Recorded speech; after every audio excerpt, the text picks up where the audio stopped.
ಅಂದರೆ ಲೋಕಸಭೆಯಲ್ಲಿ ವಕ್ಫ್ ತಿದ್ದುಪಡಿ ಮಸೂದೆ ಕುರಿತ ಚರ್ಚೆ ವೇಳೆ ತಮ್ಮ ಕುಟುಂಬ ವಕ್ಫ್ ಆಸ್ತಿ ಕಬಳಿಸಿದೆ ಗಂಭೀರ ಆರೋಪವನ್ನ ಮಾಡಿದಂತಹ ಬಿಜೆಪಿ ಸಂಸದ ಅನುರಾಗ್ ಠಾಕೂರ್ ಅವರ ವಿರುದ್ಧ ಕಾಂಗ್ರೆಸ್ ಅಧ್ಯಕ್ಷ ಮಲ್ಲಿಕಾರ್ಜುನ್ ಖರ್ಗೆ ಅವರು ಕಿಡಿಕಾರಿದ್ದಾರೆ. ಆರೋಪ ಸಾಬೀತುಪಡಿಸಿದ್ರೆ ನಾನು ರಾಜೀನಾಮೆಯನ್ನು ನೀಡುವೆ, ಜೊತೆಗೆ ಸಾಬೀತು ಆಗಿದ್ರೆ ನಾನು ರಾಜಕೀಯ ನಿವೃತ್ತಿಯನ್ನು ತೆಗೆದುಕೊಳ್ತೀನಿ. ಸಾಬೀತುಪಡಿಸಲಾಗದೆ ಹೋದಲ್ಲಿ ಸಚಿವ ಅನುರಾಗ್ ಠಾಕೂರ್ ಅವರು ರಾಜೀನಾಮೆಯನ್ನು ನೀಡ್ತಾರಾ ಅನ್ನುವಂತಹ ಸವಾಲನ್ನು ಕೂಡ ಹಾಕಿದ್ದಾರೆ. ಹಾಗಾದರೆ ಠಾಕೂರ್ ಏನು ಹೇಳಿದ್ರು?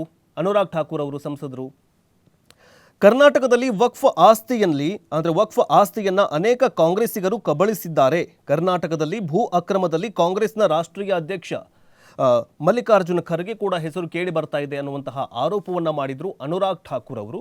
ಅದನ್ನು ಕೇಳಿದ ನಂತರ ಮಲ್ಲಿಕಾರ್ಜುನ್ ಖರ್ಗೆ ಅವರು ಏನು ಹೇಳ್ತಾರೆ ಅಂತಂದರೆ, ಆ ಒಂದು ಆರೋಪ ಏನಾದರೂ ಸಾಬೀತಾದರೆ ನಾನು ರಾಷ್ಟ್ರೀಯ ಅಧ್ಯಕ್ಷ ಸ್ಥಾನಕ್ಕೆ ರಾಜೀನಾಮೆಯನ್ನು ಕೊಡ್ತೀನಿ, ಜೊತೆಗೆ ನಾನು ರಾಜಕೀಯ ನಿವೃತ್ತಿಯನ್ನು ಪಡೆದುಕೊಳ್ತೀನಿ ಅಂತ ಸವಾಲು ಹಾಕಿದ್ದಾರೆ.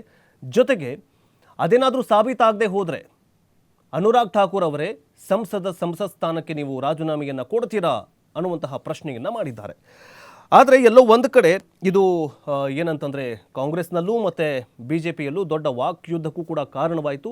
ಇದೆಲ್ಲದರ ನಡುವೆ ಸುದೀರ್ಘ ಚರ್ಚೆಯ ಬಳಿಕ ವಾದ ಪ್ರತಿವಾದಗಳ ಬಳಿಕ ಏನಂತಂದರೆ ವಕ್ಫ್ ಮಸೂದೆ ಜಾರಿಯಾಗಿದೆ.